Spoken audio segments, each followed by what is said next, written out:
Ee, Şimdi toplumumuz, yani bildiğim kadarıyla bu Kültür Yolu Festivali adı altında sadece Şanlıurfa'mızda değil, maalesef birçok büyük şehirde bu festivaller adı altında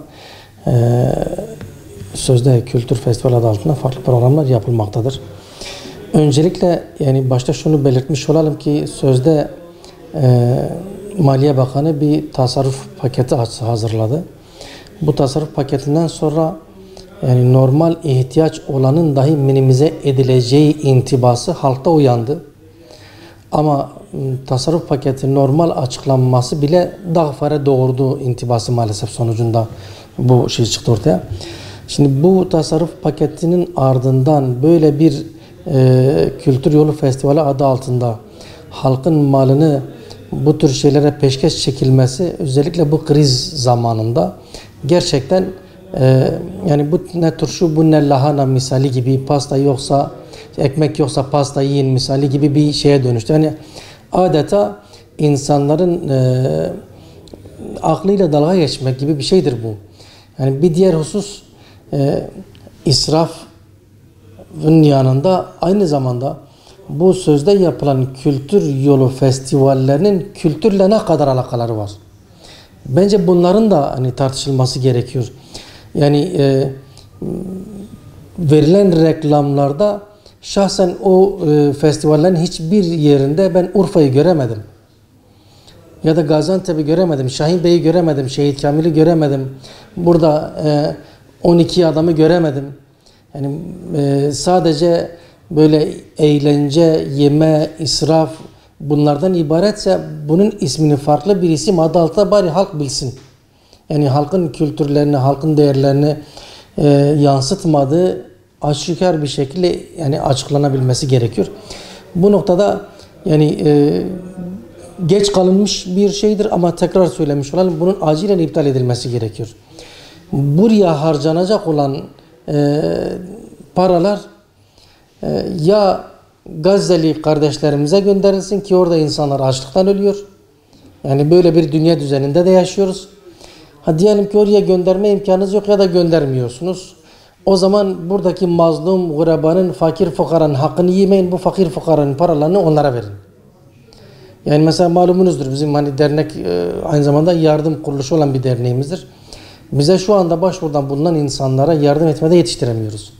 Ve gidip tespit ettiğimizde de yüzlerce, binlerce insan mağdur, ihtiyaç sahibidir. Ve şu an mesela Kurban Bayramı'nın arefesindeyiz. Kaç insan kurban kesebilecek? Kaç kişinin evine et girecek? Kaç kişinin evine et girmeyecek? Buyurun oraya yapacağınız masrafları getirin burada insanlara. Ya kurban olarak verin ya da nakdi olarak bağışlayın.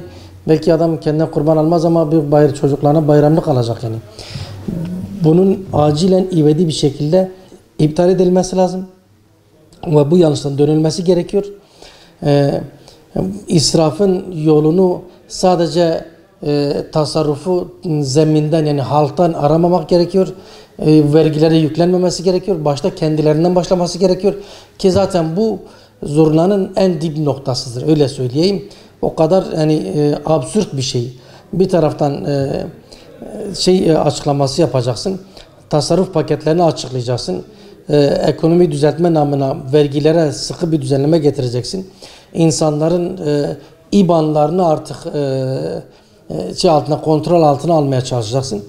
Diğer tarafta da neydi belirsiz olan insanları buraya getirip Kültür Yolu Festivali adı altında insanları, gençlerimizi ifsad edeceksin. Ve gençler o şehri de tanımayacak bununla. Yani böyle bir gençlik geleceğimiz açısından gerçekten tehlikelidir.